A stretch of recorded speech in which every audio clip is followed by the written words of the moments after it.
আপনারা কি জানেন, রক্তে গ্লুকোজ বা সুগারের পরিমাণ বেড়ে গেলে শরীর আগেই কিছু সংকেত দিতে শুরু করে। আজ আমরা জানব কিভাবে সহজ লক্ষণ দেখেই বুঝবেন আপনার রক্তে সুগার বেড়ে যাচ্ছে কিনা। আসসালামু আলাইকুম, আমি nutritionist Zarin Sabanira. Welcome to my page. রক্তে গ্লুকোজের পরিমাণ স্বাভাবিকের চেয়ে বেড়ে গেলে তাকে বলা হয়ে থাকে হাই ব্লাড সুগার।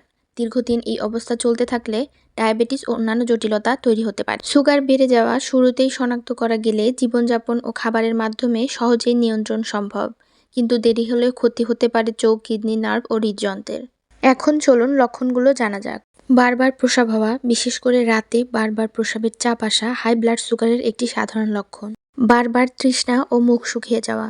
রক্তে অতিরিক্ত গ্লুকোজ শরীরকে পানি শূন্য করে তোলে, তাই বেশি বেশি পানি খেতে ইচ্ছা করে। অতিরিক্ত ক্লান্তি ও দুর্বলতা। ইনসুলিন সঠিকভাবে কাজ না করলে গ্লুকোজ কোষে পৌঁছায় না, ফলে এনার্জি লেভেল কমে যায়।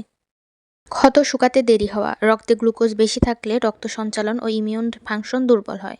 হঠাৎ ওজন কমে যাওয়া বা বেড়ে যাওয়া। খাদ্যাভ্যাস অপরিবর্তিত থাকলেও ওজন পরিবর্তন হলে সতর্ক হন। হঠাৎ চোখের ঝাপসা দেখা। উচ্চ গ্লুকোজ চোখের লেন্সে সাময়িক পরিবর্তন ঘটাতে পারে। বারবার মিষ্টি বা কার্বোহাইড্রেট জাতীয় খাবারের প্রতি ক্রেভিং ইনসুলিন রেজিস্ট্যান্সের একটি সম্ভাব্য লক্ষণ।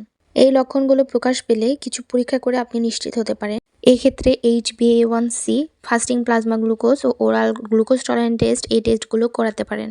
এই ছিল আজকের ভিডিও। সবাই ভালো থাকবেন, সুস্থ থাকবেন, আমার জন্য দোয়া করবেন এবং এই সমস্যার সমাধানে কিছু পুষ্টি পরামর্শ থাকছে সামনের ভিডিওতে। আল্লাহ হাফেজ।